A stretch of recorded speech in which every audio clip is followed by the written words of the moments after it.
Hi, I want to talk to you about my solar panels that I have. I have 13 banks, but one of the banks only has 3 panels. The rest of them have 6. Bank 0 is attached to my building, and they are 3 sharp panels, 175 watts, about 28 volts, and they are energized by a microinverter, Enphase M215. So those 3 have microinverters, and they come into the west side of my building, 240 volts AC going directly into my main panel. Groups 1, or banks 1, 2, and 3, and 4 are evergreen panels. They're 210 watts, 28.7 volts, 3 in series, 4 in parallel on the two separate banks. So 1 and 2 are hooked together, giving me 3 S4P, and 3 and 4.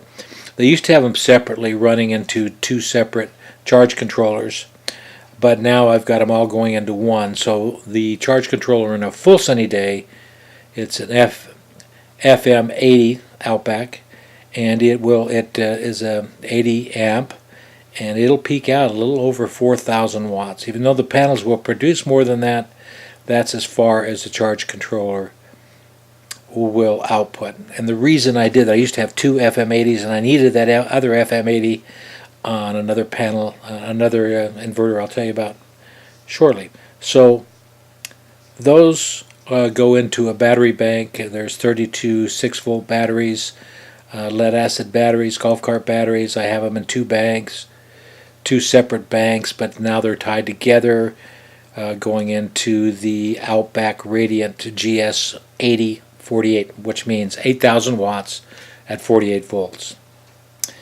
And I have it set that it will deplete the batteries down to 50.1 volts. So I get a pretty good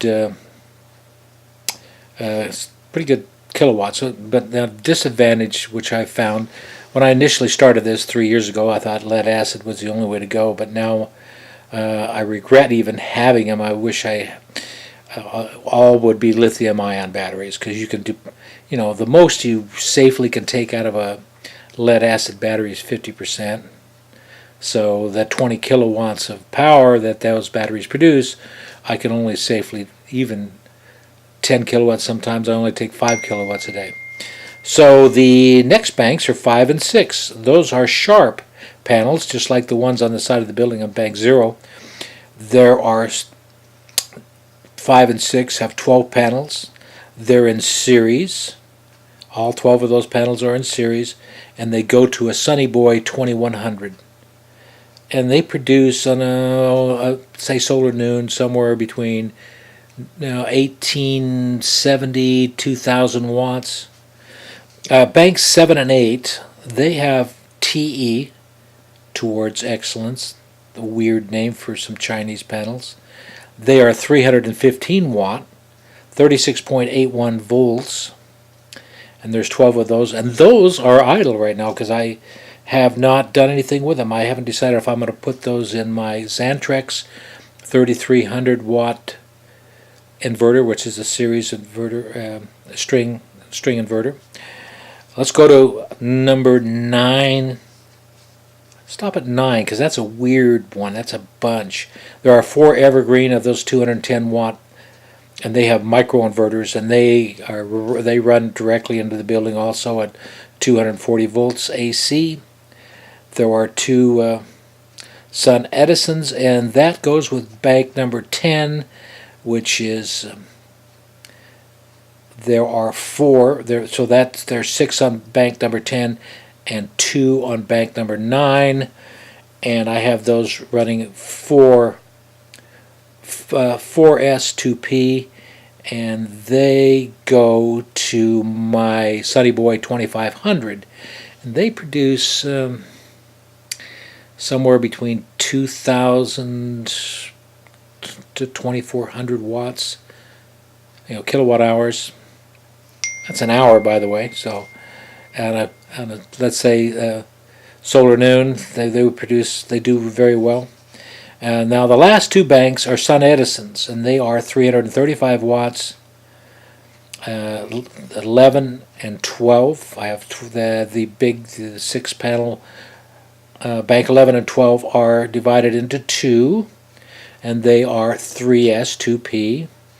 And each Bank 11 goes to one of my,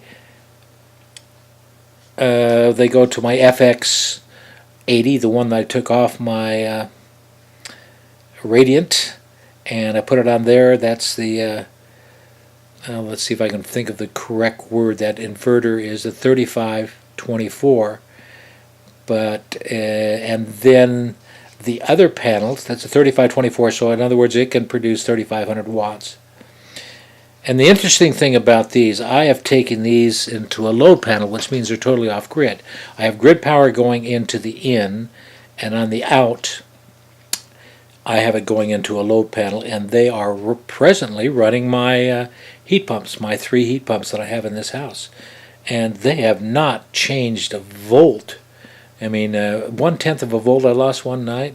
So I'm going to slowly add more load on that load panel to see how far I can stretch those. So one of the Outback inverters is a 3524 I was telling you about, and then the other one has a FM 60, and that goes to 3048, FX 3048, and that's strictly an off-grid inverter, so it will not grid tie.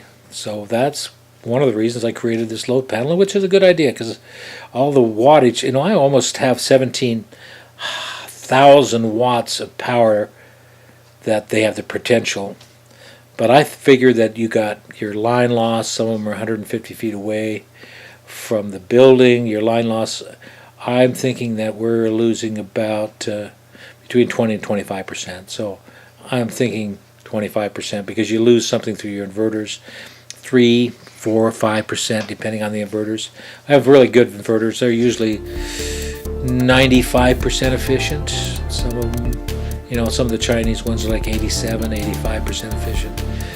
But these, so I figure with the line loss and the distance they have to travel, I'm figuring that I've got a 25% loss through the output. So I'm producing a little over 12,000. I have the potential, I should say, of producing over 12,000 watts. I want the next video is going to be about the ground mounts, the things that I've mounted these 12 banks on, and I've learned a valuable lesson, and I have 5 different ways I've mounted these things, and I will go over those on my next video. Thank you for watching.